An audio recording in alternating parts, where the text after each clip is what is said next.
La compétitivité industrielle doit devenir la priorité de la France et toutes les décisions gouvernementales doivent être prises en fonction de cette priorité. Mais il n'y aura pas de rebond industriel s'il n'y a pas un large accord du pays sur cet objectif, s'il n'y a pas un nouveau pacte social. Telle était la conclusion d'un invité que Xerfi Canal avait reçu il y a très exactement 1 an. Cet invité, c'était Louis Gallois, alors président de ADS et aujourd'hui commissaire général à l'investissement. Monsieur le commissaire général, bonjour. Bonjour. Alors pour préparer ce nouvel entretien, j'ai revisionné celui de l'année dernière. J'invite d'ailleurs tous nos vidéospectateurs à faire de même, car on y trouvait déjà les grandes lignes, l'ossature de ce qui est devenu un best-seller.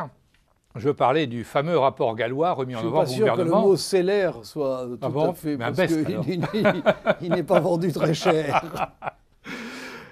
Et avec ce titre, c'est un pacte pour la compétitivité de l'industrie française. Et c'est vrai que quand on revisionne l'émission, tout y est.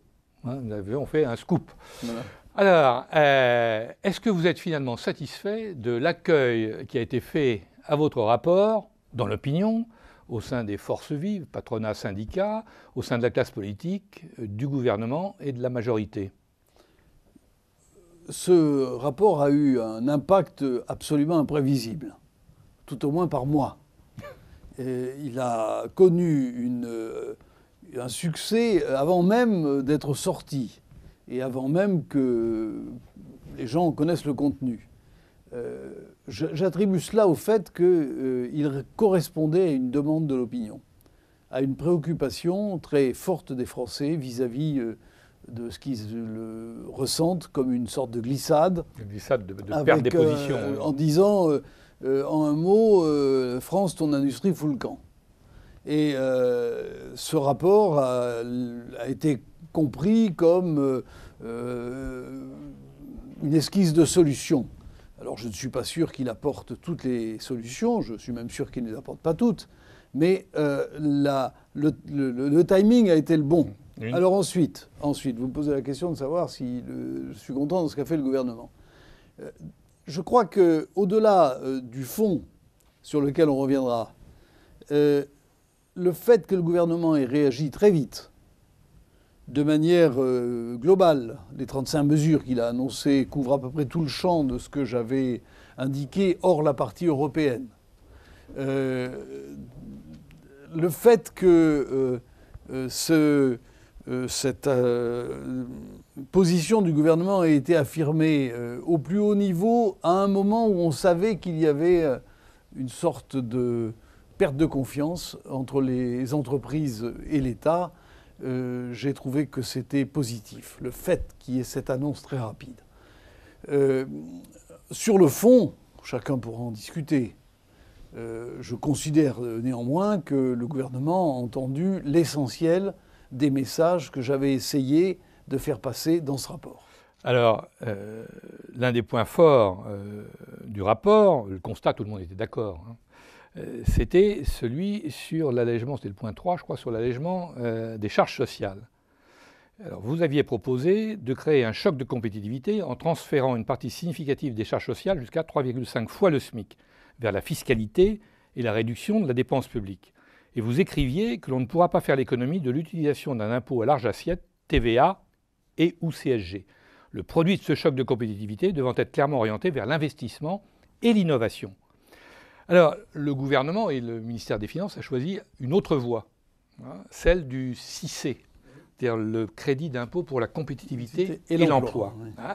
Alors, si je voulais être caustique, ce que je ne suis pas, je dirais qu'une fois de plus, notre technostructure a choisi une magnifique usine à gaz.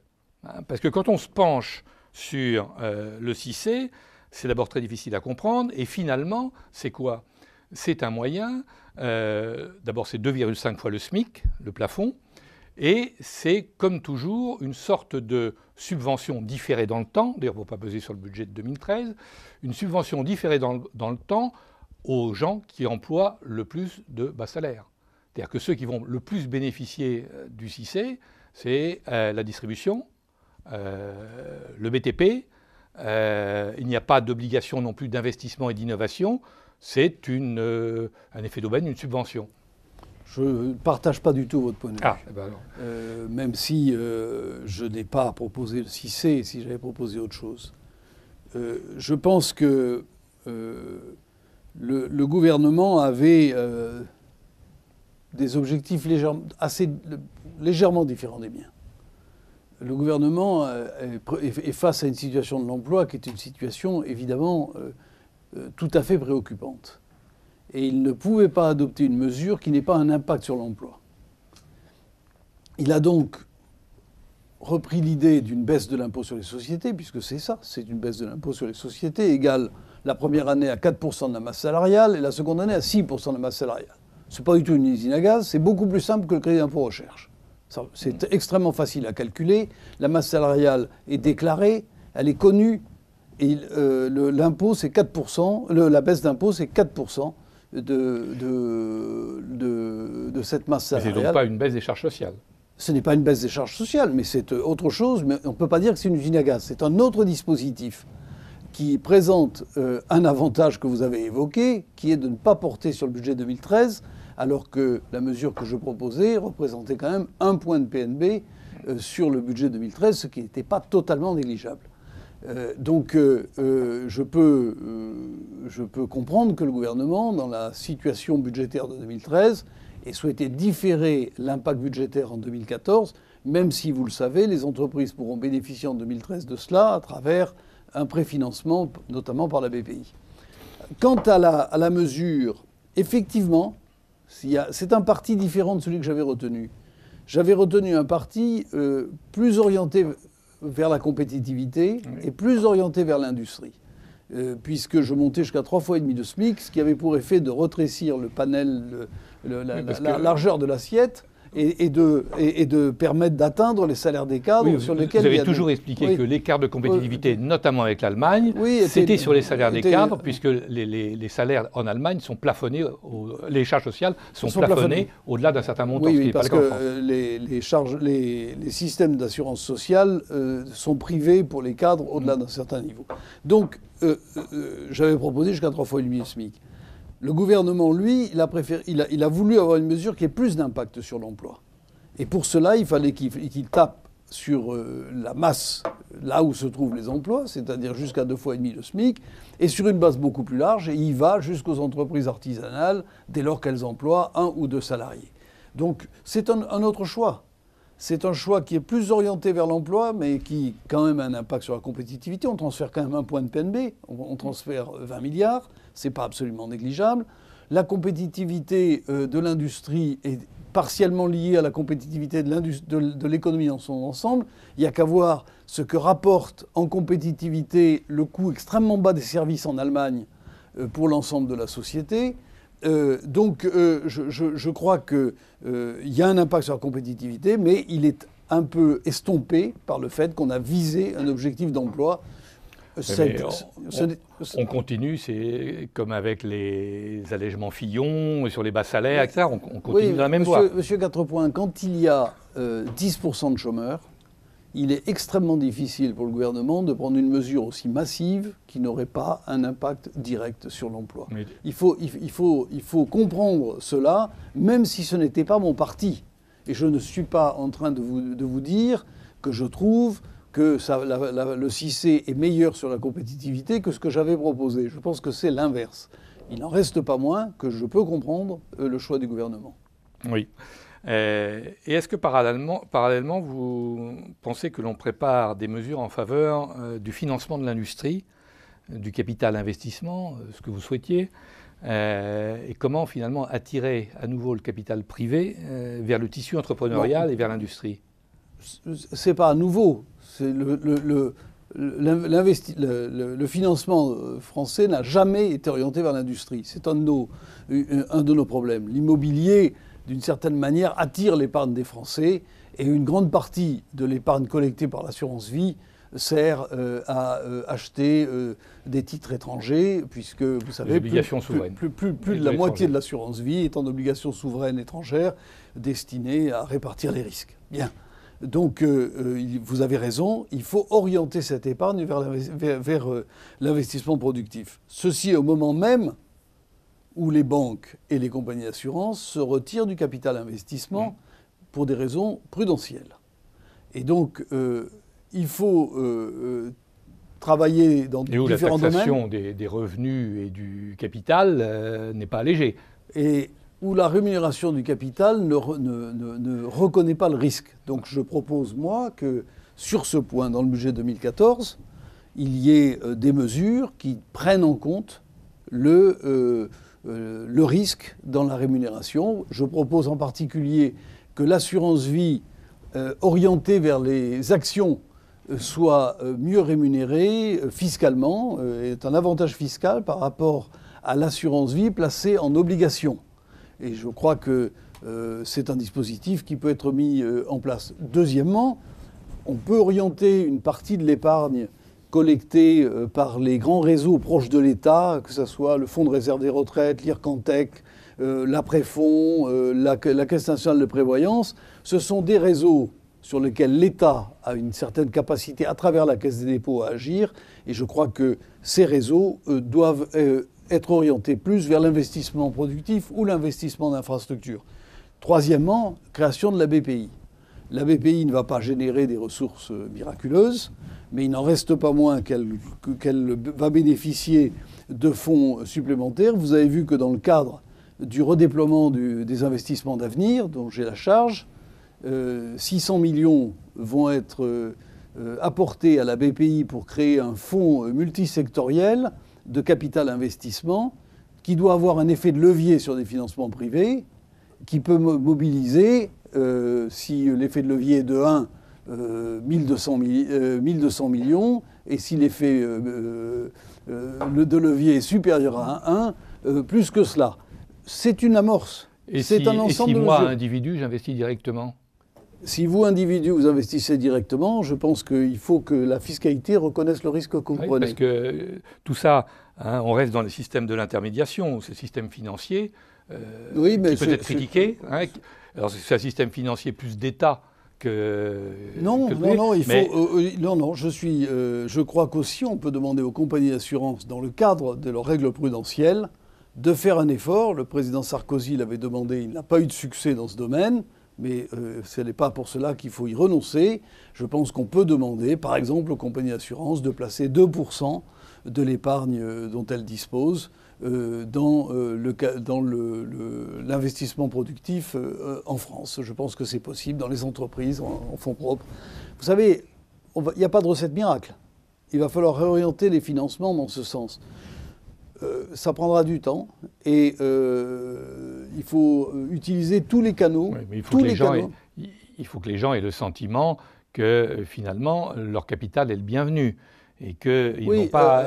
vous avez raison, il faut que le capital soit le bienvenu. Il n'en reste pas moins que... Et on sait très bien quel a été ce qu'est le budget 2013 sur le plan fiscal.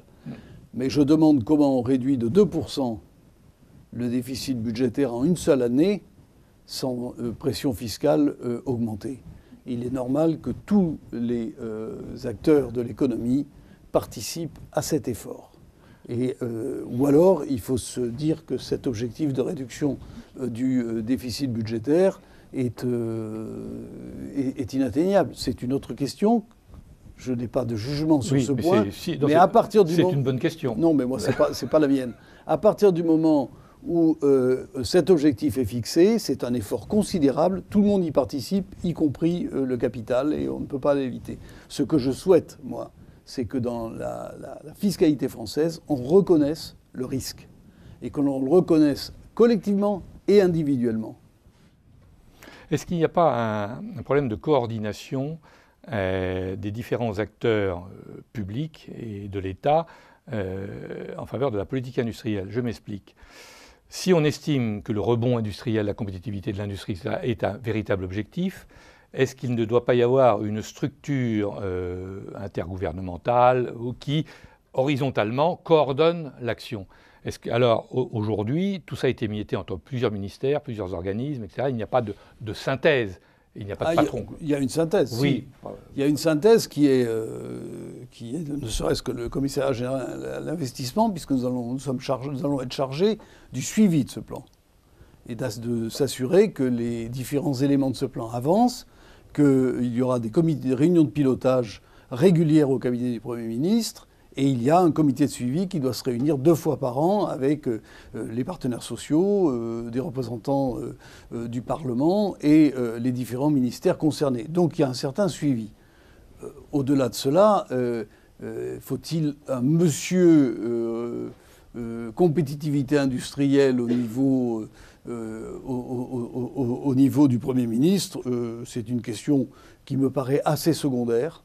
Ce qui me paraît le plus important, c'est que chaque ministre, dans son domaine, parce que c'est le seul moyen, considère que la compétitivité industrielle est une priorité et que la mise en œuvre du plan du gouvernement, qui est une mise en œuvre qui va prendre du temps, il ne faut pas se faire d'illusions, les mesures qui sont proposées, c'est des mesures qui sont longues. Il va falloir beaucoup de persévérance. Et c'est cette persévérance qu'il faut assurer. Changer la formation professionnelle, amener les entreprises à travailler ensemble, rapprocher l'appareil de recherche de l'industrie, orienter les financements vers l'industrie,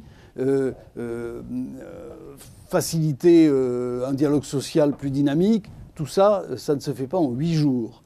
Et autant le 6C ou ce que je proposais, le choc de compétitivité, est une mesure d'urgence pour donner un ballon d'oxygène aux entreprises dont elles ont besoin parce qu'on voit bien la situation de marge dans laquelle elles sont, autant le fond du dossier, le fond de l'affaire, c'est un travail persévérant sur plusieurs années. Et vous avez pensé qu'il y a déjà des pistes, je pense à la formation, à l'éducation. Est-ce que déjà des premières mesures ont été prises ou pas ? Dans ce domaine, il y a un certain nombre d'actions qui sont prévues. D'ailleurs, il y en a une qui est dans l'accord qui a été négocié entre les organisations syndicales et le patronat sur la sécurisation de l'emploi, qui est la création d'un crédit formation, individuel de formation. Et j'ai proposé moi-même un certain nombre de mesures, le doublement du nombre d'apprentis. Ça n'a pas été repris aussi fort par le gouvernement qui a parlé de 500 000 apprentis.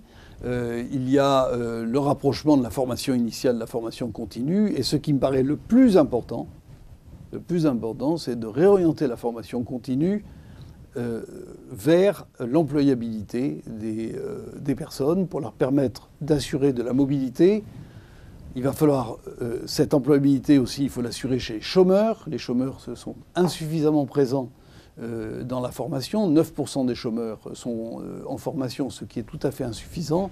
Alors que la formation actuelle est très orientée vers l'adaptation à un poste de travail, il faut la redéployer vers l'employabilité. Ça, l'État peut faire des choses, mais c'est essentiellement l'affaire des organismes paritaires, collectifs de formation professionnelle. Vous gérez le grand emprunt au titre ce qui reste du grand emprunt. Il reste 7 milliards, je crois. Il reste 7 milliards, dont une grande partie est fléchée. Et nous venons de redéployer 2 milliards. Le Premier ministre vient de redéployer 2 milliards, c'est pas moi. Donc il l'a redéployé, j'ai vu, vers l'innovation, les filières, qu'est-ce que c'est ? Vers l'aval. Oui. C'est-à-dire vers l'aval. C'est-à-dire que nous considérons que ce qu'a fait le grand emprunt jusqu'à présent en matière de recherche et en matière d'innovation, de maturation de l'innovation, va générer un flux de projets qu'il faut maintenant faire passer à l'état de produit. Il faut accéder au marché. Et donc, les 2 milliards visent à assurer les financements qui permettent d'aller jusqu'au marché. C'est le cas notamment des 600 millions que j'évoquais pour le capital investissement. C'est le cas dans les énergies, dans la transition énergétique. C'est également le cas en termes pour le numérique, ce qu'on appelle les technologies génériques. Et puis c'est le cas également pour la santé et les sciences du vivant. J'ajoute à cela la formation professionnelle, puisque nous avons redéployé une partie vers la formation professionnelle orientée vers le rapprochement de la formation initiale et de la formation continue, qui est une idée à laquelle je tiens beaucoup. Alors, tout cet effort en faveur de la compétitivité industrielle ne saurait s'apprécier qu'au regard de ce qui se passe au niveau européen.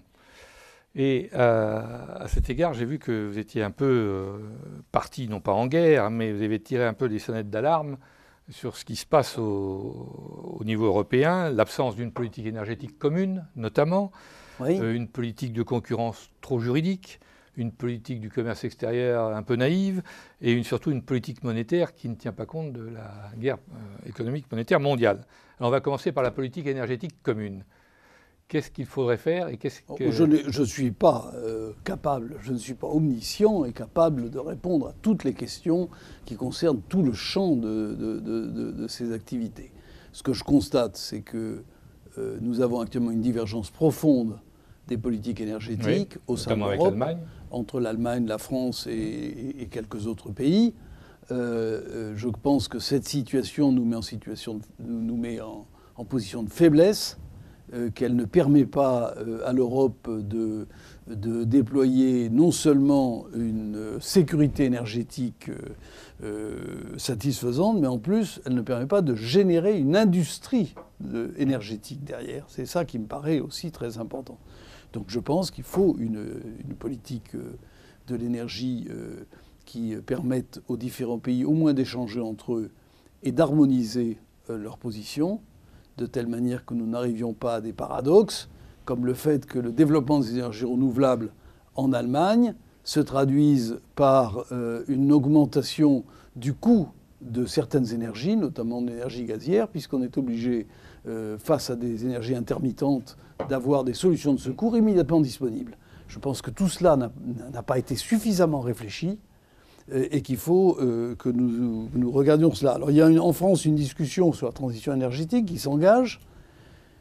Je pense qu'il est très important qu'il y ait cette discussion pour qu'on sache comment va évoluer notre mix énergétique.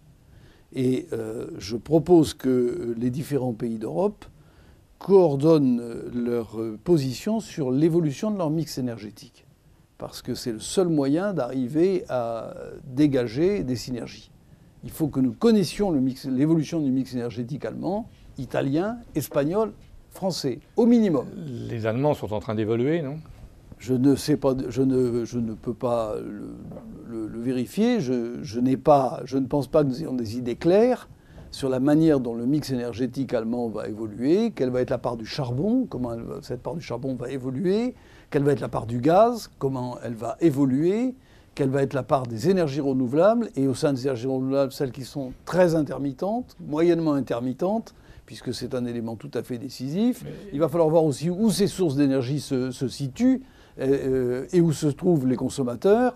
Et c'est une question absolument centrale qui est de savoir comment on organise le réseau de transport de l'électricité. Est-ce que vous pensez qu'il peut y avoir une chance qu'il y ait une politique énergétique commune Moi, je ne suis pas un oracle.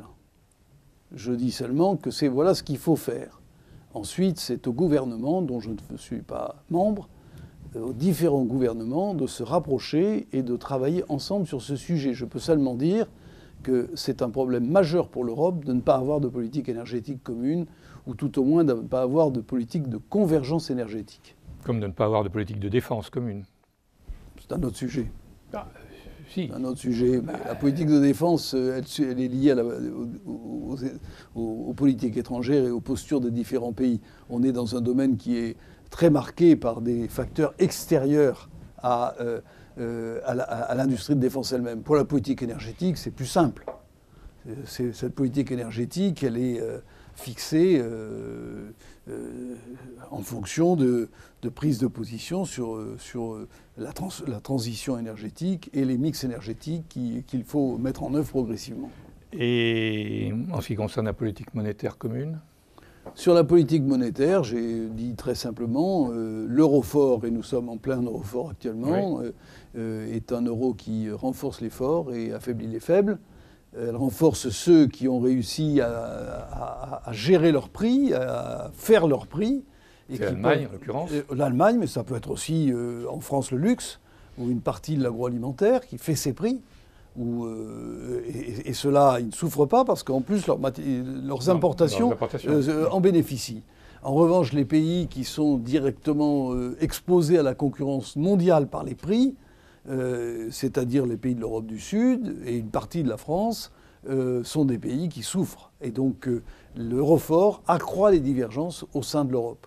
Et l'euro-fort, à mon avis, est le principal ennemi de l'euro. Oui, mais alors comment on fait?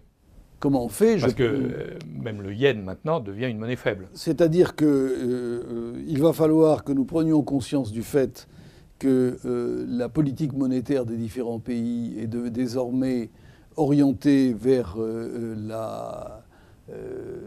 la croissance et la capacité exportatrice. Je pense que l'euro ne peut pas être la variable d'ajustement d'un système monétaire où il y a d'incontestables manipulations. Le Japon en est un bel exemple.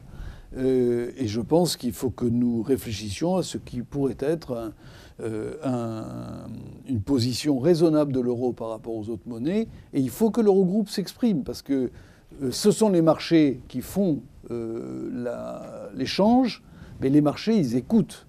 Et quand les politiques s'expriment de manière suffisamment unanime, suffisamment forte, les marchés écoutent, et peut-être en plus le directeur de la Banque Centrale Européenne, le président de la Banque Centrale Européenne. Vous connaissez bien l'Allemagne.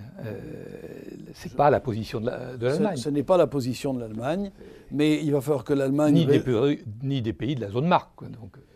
Et ça, le marque n'existe plus. Oui, la zone euro-marque, on dira. L'Allemagne est dans une situation qui, évidemment, est une situation totalement paradoxale.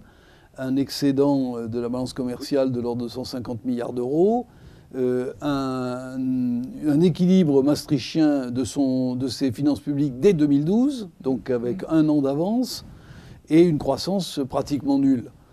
Cette situation est paradoxale et je pense que l'Allemagne a les moyens d'être plus active en matière de croissance.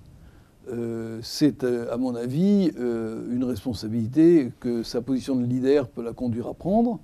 Et je pense que... Mais comment faire baisser l'euro? Il n'y a pas de moyen de forcer les gens. Il n'y a pas de moyen. Mais comment faire baisser l'euro? Je vous dis que ça ne peut être qu'une position, clairement unanime des membres de l'Eurogroupe. Tant que cette position unanime ne sera pas réalisée, l'euro sera une variable d'ajustement du système monétaire mondial, parce que dans les autres pays, c'est plus simple. Il y a une seule personne qui décide, enfin un seul gouvernement qui décide. Et ce n'est pas le cas chez nous, mais il faut en tenir compte. Bien, espérons. Voilà. Merci Louis Galland. Merci.